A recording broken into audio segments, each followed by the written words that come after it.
Witajcie wszyscy. Jako że podobno jestem ciężkim przypadkiem narcyzmu, porozmawiajmy dzisiaj o cechach narcystycznych. A konkretnie o tym, jak cechy narcystyczne ludzi prowadzą do tego, że ci ludzie zaniedbują zwierzęta, które tak rzekomo kochają. Gotowi? Let's go. Jest taki problem. To, że ludzie są zwierzętami i to, że są znani z tego, że mają jakieś tam faktycznie interesujące zdolności potencjalnie naśladowania zachowań innych zwierząt, jeśli się bardzo postarają, i to przez modyfikowanie swojego wyglądu, przez wokalizację. Słyszałem właśnie, że podobno ludzka krtań jest bardzo imponująca pod tym względem, chociaż ja nigdy nie eksperymentowałem z tym jakoś bardzo. Gdybym eksperymentował, to pewnie potrafiłbym śpiewać. Wydawałoby się, że ludzie są bardzo samoświadomi, right? A jednak nie potrafią dostrzec pewnej różnicy między nimi a innymi gatunkami na takich płaszczyznach jak dzienna komunikacja, zwyczaje, etc., etc.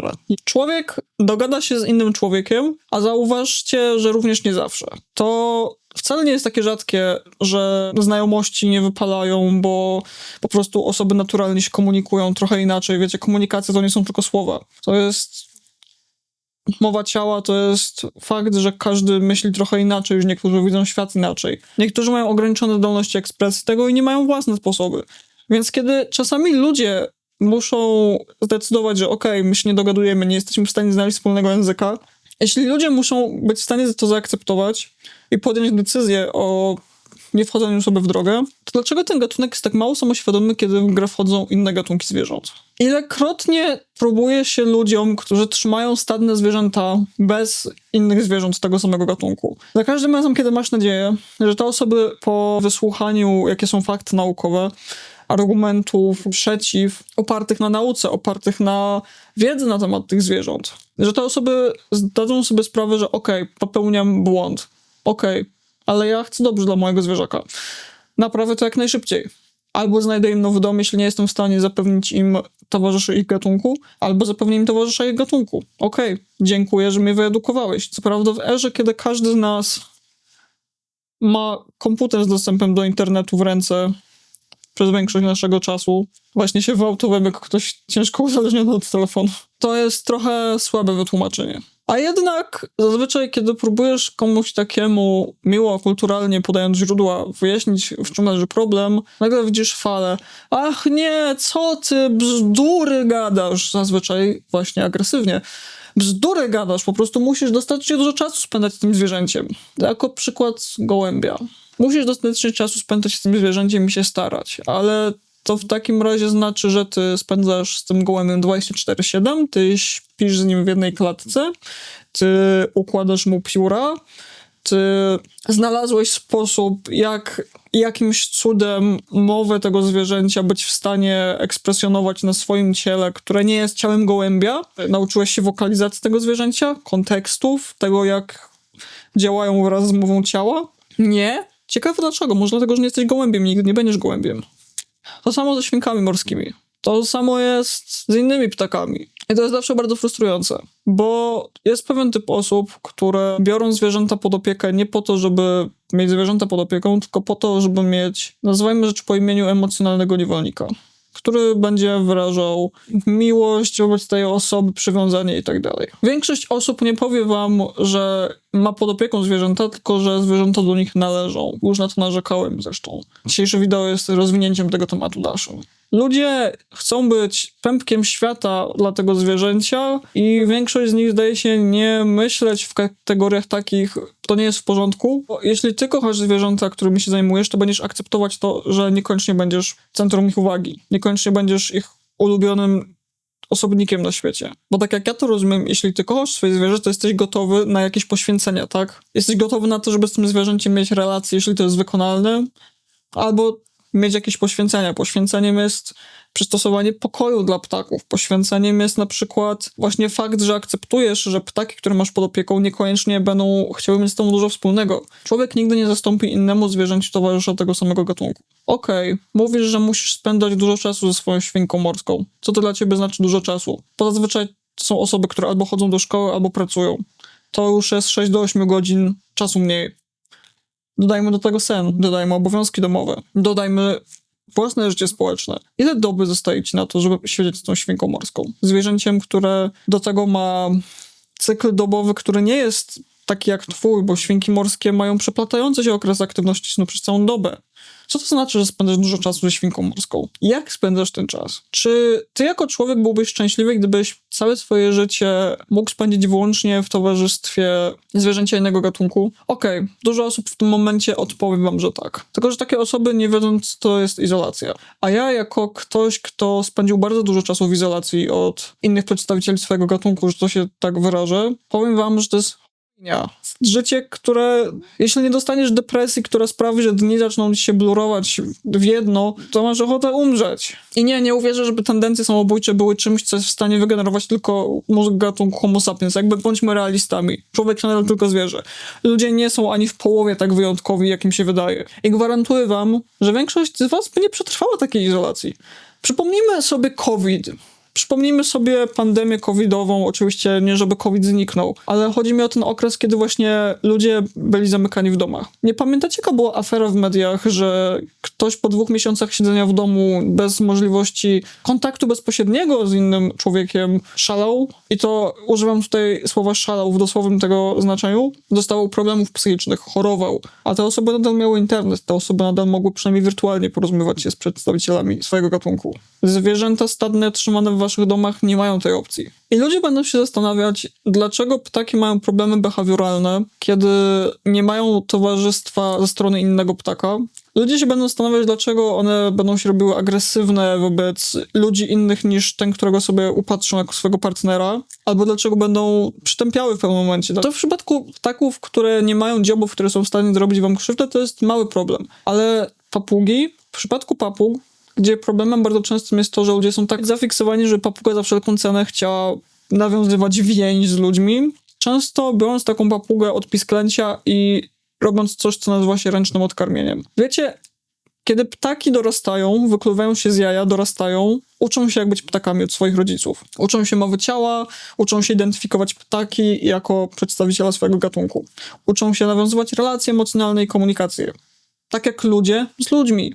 Wiecie, jest trochę historii, jest trochę case'ów osób, które dorastały w izolacji, które dorastały bez towarzystwa innych ludzi. I nie uwierzę, żebyście nigdy nie słyszeli tych historii. To są osoby, które przez całe swoje życie miały jakieś swoje problemy, nawet po próbie wrócenia ich do społeczeństwa.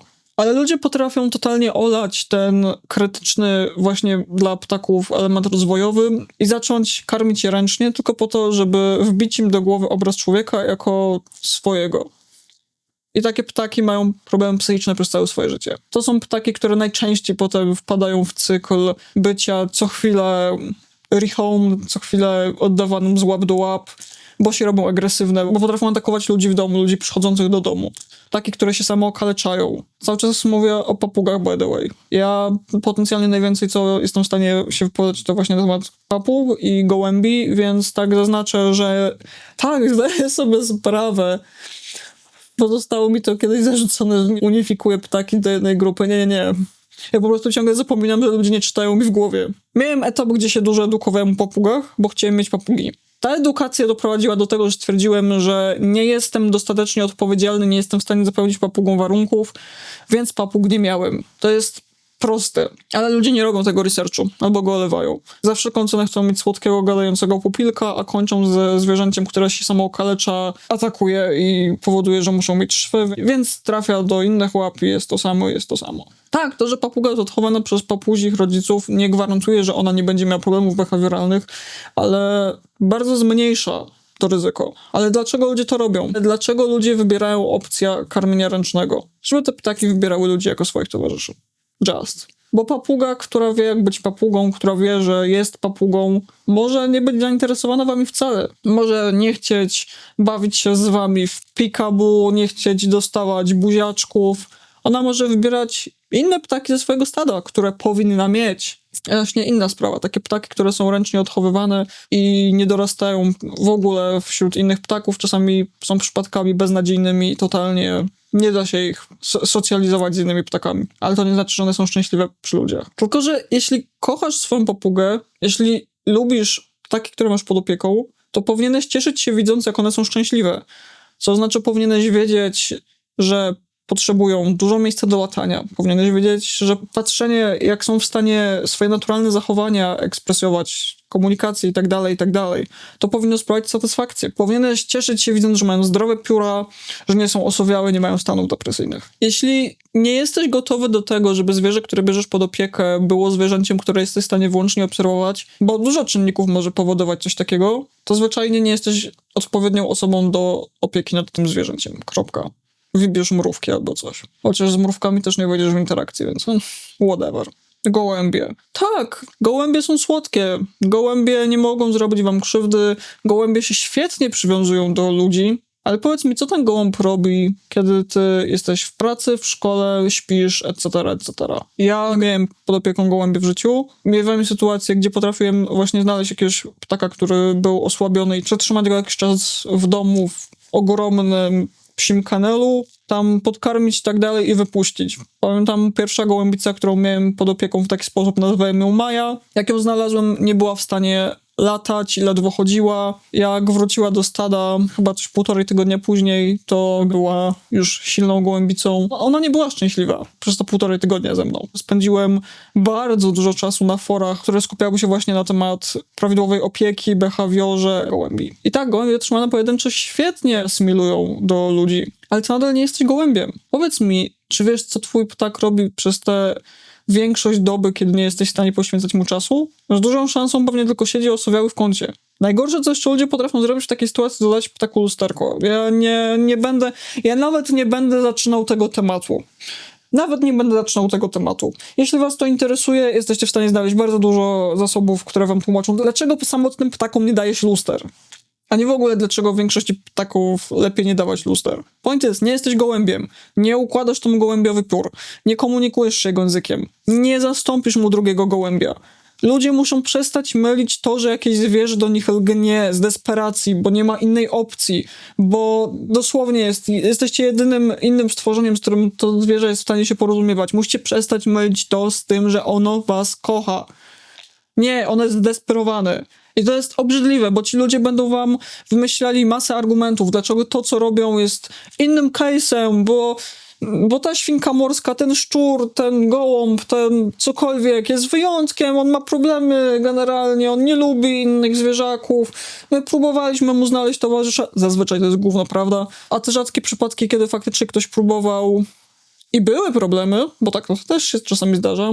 Ciekawe czemu, czy to ma jakiś związek z tym, że to zwierzę nie było prawidłowo socjalizowane od młodego. Ci ludzie będą wam wymyślać absurdalne argumenty, żeby tylko udowodnić, że ale oni są wyjątkiem, a w ogóle to kim ty jesteś, żeby przychodzić i takie bezczelne opinie wygłaszać. I w ogóle to jest oczywiście argumentem, żeby dyskredytować wszystko to, co ja mówię, niezależnie od tego, jakie bym podawał źródła i niezależnie od tematu, bo przecież nie wiem, o czym mówię, to jest memo. To jest bardzo ironiczne, przyznam. Ci ludzie będą toczyć pianę z pyska na was. Sam moment, w którym ktoś, komu zwracasz uwagę, że coś w opiece nad zwierzęciem robi nie tak. Oczywiście nie mówimy tu o przypadkach, kiedy przychodzisz na tego kogoś dresz mordę. Chociaż są sytuacje, w których ma się ochotę. To nigdy nikomu nie pomaga. Nie atakujcie osób, które popełniają błędy przy opiece nad zwierzętami z agresją. Możecie tylko sprawdzić, że ten ktoś nie posłucha nikogo. Mówię serio, tu trzeba na spokojnie. A jeśli nie jesteście w stanie zrobić nic, to czasami niestety trzeba się wycofać i spróbować zapomnieć. Jak na przykład ja wobec psa, który żył z moim ojcem, jego żoną i moją siostrą. Mniejsza. Nie będziemy rozmawiać o tym biednym zwierzęciu. Point jest, nie atakujcie takich ludzi. Próbujcie być spokojni, bo oni przestaną was słuchać, jeśli poczują się zagrożeni. A poczują się zagrożeni, bo nie wiedzą, że robią źle w większości. Moment, w którym ktoś zaczyna na was drzeć mordę, to jest moment, w którym zdajecie sobie sprawę, że ten ktoś doskonale wie, co robi. Ten ktoś robi to z premedytacją i ma wywalone, bo on uważa, że on jest ten ważny, że on jest nie wiadomo kim, że on wie lepiej, on jest w stanie sobie poradzić i to wy nie wiecie, o czym gadacie. Jakby ktoś się zastanawiał na samym początku, dlaczego zacząłem śmieszkować o tym, że będziemy gadać o cechach narcystycznych, here is why. Ja też popełniłem generalnie błędy w życiu, w opiece nad zwierzętami. Na przykład musiałem zaakceptować fakt, że moja depresja była zbyt ciężka i moje stado świnek morskich, które miałem pod opieką, nie jest odpowiednio zadbane. Więc co zrobiłem? Znalazłem im nowe domy, bo to się robi w sytuacji, kiedy widzisz, że nie dajesz rady. Mieliśmy bardzo głupi pomysł i odpał przez krótki moment, że my chcemy być hodowcą gadów. hodowcą. Chcieliśmy mieć produkcję węży trzymanych w rak systemie. Jest mi za to wstyd. Jest mi za to szczerze wstyd. Mieliśmy akwarium, jak byliśmy bardzo, bardzo młodzi. Mieliśmy 11 lat, znaczy byliśmy w wieku, w którym już powinniśmy byli umieć używać mózgu, right? Mieliśmy stosy książek edukacyjnych, które dostaliśmy razem z akwarium i kogoś, kto rzekomo miał dobre doświadczenie w tym. Ale oczywiście kogo słuchaliśmy? Nie książek i nie tego, co ta osoba mówiła na temat własnych praktyk, gdzie, jak zrozumiałem, ten ktoś trochę bardziej właśnie dbał o swoje ryby niż my. Słuchaliśmy tylko tych fragmentów, gdzie ktoś przyznawał nam rację, że to, co my robimy, było w porządku, a to, co my robiliśmy, to było zbiornik dopasowany pod gatunek, a kto tak robi? Kolekcjonowaliśmy po jednej rybie z każdego rodzaju. Więc jeśli ja potrafię siąść przed tą kamerą i przyznać, że nie byłem dobry dla zwierząt w niektórych okresach mojego życia, to wy też powinniście potrafić.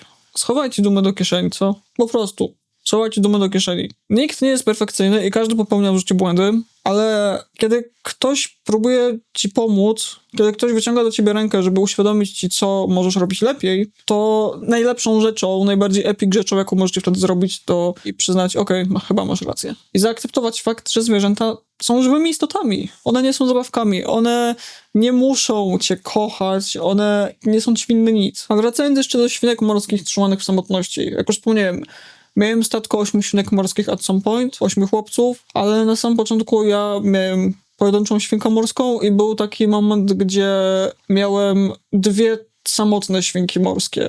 W sensie w osobnych klatkach, bo ogólnie byłem głupim dzieckiem, które brało zwierzęta ze sklepów zoologicznych. Pogadamy sobie o patologii sklepów zoologicznych może kiedy indziej. W każdym razie te świnki morskie były różnych płci, chyba nie muszę mówić generalnie. W takim razie dlaczego były samotne przez większość czasu. I ja widziałem różnicę w zachowaniu tych świnek morskich, a świnek morskich, które potem miały stado. Ja widziałem różnicę w zachowaniu tych samych świnek morskich, kiedy były same, a kiedy dostawały towarzyszy. Ja miałem świnki morskie przez lata. I to było stado, które się zmieniało na przestrzeni czasu, of course, bo ja miałem 2 małe statka przez sporo czasu i w pewnym momencie z tego się zrobiło statko kilku samiczek i 1 samiec, który musiał być trzymany sam.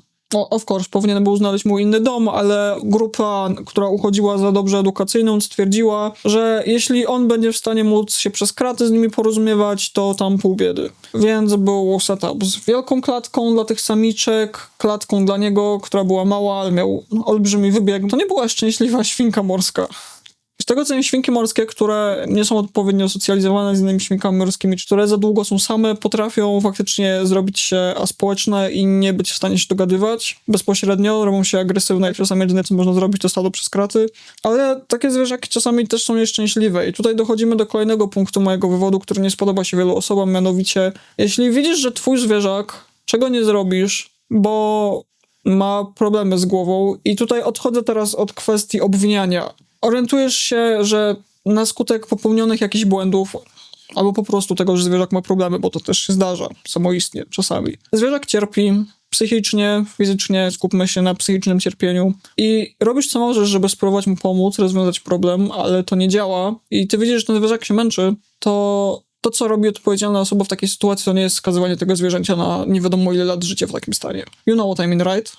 Wiecie, co wam próbuję powiedzieć, prawda? Jak gdyby ktoś się zastanawiał, takie samo mam podejście w stosunku do homo sapiens. Ja nie dyskryminuję i nie mam podwójnych standardów w niektórych kwestiach. Jest takie obrzydliwe przekonanie, że gady do życia dużo nie potrzebują, ale nie wiem, jak to powiedzieć na polski, bo ja siedzę głównie w zagranicznych, znaczy międzynarodowych grupach, gdzie mówi się po angielsku.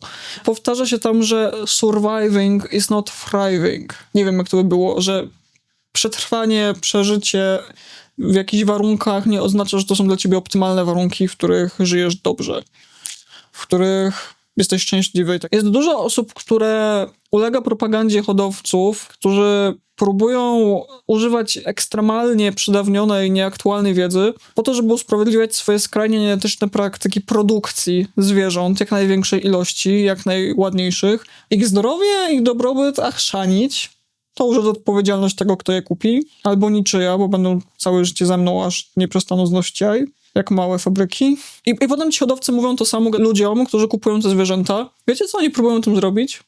Próbują zaszczepić wam w głowach myśl, że gady są łatwe w obsłudze, więc możecie mieć ich więcej. podoba ci się ta odmiana zbożówki, której nie masz? Kup ją. Przecież ona potrzebuje tylko pudło 60 cm. A nie, przepraszam. Polecało się 80. Wow.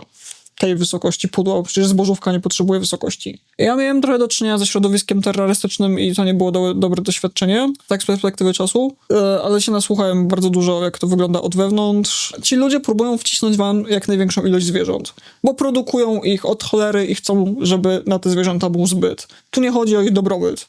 I potem mamy takich jak my, którzy w wieku tych 16 lat mają...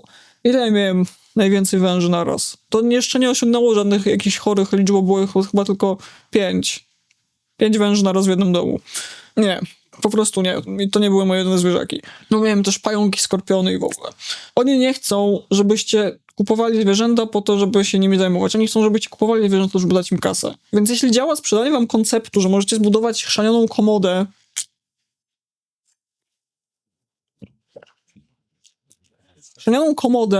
i trzymać w niej 30 węży, to będą próbowali to zrobić. Bo przecież one przeżywają w takich warunkach. Bo przecież po co promienniki, po co podłoże, w którym można kopać, po co fogery i tak dalej. Po co roślinność, po co urozmaicenia, po co półki do wspinania, po co? Przecież wąż przeżyje w pudełku plastikowym. Nie, żeby się nie dało prawidłowo urządzić plastikowych pudeł, od razu mówię, bo była taka skrajność, którą widziałem na tych grupach, gdzie ludzie byli jak wspomnij tylko, że trzymasz węża w plastikowym pudle i już się nad nim znęcasz. Pomimo, że to potrafiły być normalne setupy z promiennikami i tak dalej. Ludzie dostają alergii. Okej, ja trochę rozumiem to przewrażliwienie. Przejdźmy do meritum tej sprawy. I potem z takich osób, jeśli te osoby trafią na jakieś grupy terrorystyczne, mamy 2 typy osób. Pierwszy natknie się... Oczywiście muszę dodać, że zakładam, że trafią na te grupy, gdzie jest edukacja, right? Gdzie się podchodzi naukowo do opieki nad zwierzętami i tak dalej. Potem takie osoby trafiają na taką grupę, pokazują swój cudowny setup i dzieją się 2 rzeczy. Albo unoszą się gniewem, kiedy ludzie im zasugerują, co mogliby zrobić lepiej, bo tu masz badania i tu masz badania i te badania mówią, że dla tego zwierzęcia optymalne jest na przykład UVB, nieważne co ci powiedział hodowca, gdyż te badania pokazują, jak się zmieniały na przykład poziomy wapnia we krwi i jaki to miało wpływ pozytywny na ich zdrowie. I te osoby albo uniosą się gniewem, obrażą się, strzelą w ocha, uciekną z grupy. I jeśli jeszcze kiedykolwiek się natrafią na community gadzie, to będą się trzymali w tym gadzim community, które promuje właśnie te toksyczne koncepty, które są niczym innym jak kapitalistycznym piekłem dla tych zwierząt. Tak, ja dużo napierdalam na kapitalizm. A będzie tylko lepiej, a będzie tylko gorzej. I te osoby nigdy więcej nawet nie rozważą w ogóle pójścia na sensowną grupę i pogadania z sensownymi osobami. Uniosą się gniewem, obrażą, rzucą obelgami, powiedzą, że wszyscy dookoła się mylą i oni wiedzą lepiej. Albo jest druga opcja. Posłuchają, dokonają zmian i wiecie, co wtedy zazwyczaj takie osoby po jakimś czasie postują na tych grupach? Podziękowania, że odkąd zmienili pudełko na wielkie terrarium, które jest przynajmniej naturalistyczne, jeśli nie naturalne z roślinami, że nagle widzą, że ich zwierzak przejawia dużo więcej różnych zachowań, że jest dużo bardziej aktywny, że ma piękniejsze kolory, że ogółem jest dużo większa frajda z obcowaniem z tym zwierzęciem. Już nagle wąż, który był co chwilę w self-defense mode i gryzł i atakował, nagle się zrobił spokojniejszy. I takie osoby zazwyczaj dziękują. Nie wiem, co więcej mógłbym powiedzieć w tym filmie, honestly. Ja nie przyszedłem hejtować. Ja przyszedłem wyjaśnić, przedstawić problem i pokazać, że nie przychodzę tutaj z poziomu kogoś, kto uważa się za nie wiadomo co. Po prostu. Jeśli jedno zdanie miałoby podsumować cały ten film, to miejcie własny rozum, czytajcie prace naukowe, zdawajcie sobie sprawę, że mieć własny rozum nie oznacza uznawać, że się ma zawsze rację i nie wszyscy, którzy sprzedają wam zwierzęta, chcą dobrze dla tych zwierząt. Sklepy zoologiczne nie powiedzą wam, jakie są optymalne warunki dla zwierząt, bo wiedzą, że większość z was ich nie kupi. Hodowcy zazwyczaj powiedzą wam to, co chcecie usłyszeć. Trzeba mieć własny rozum, trzeba czytać prace naukowe. I czasami trzeba umieć przyznać, że się spierdoliło sprawę i trzeba umieć zadać sobie pytanie, to co teraz zrobię, żeby zmienić to na lepsze. That's all.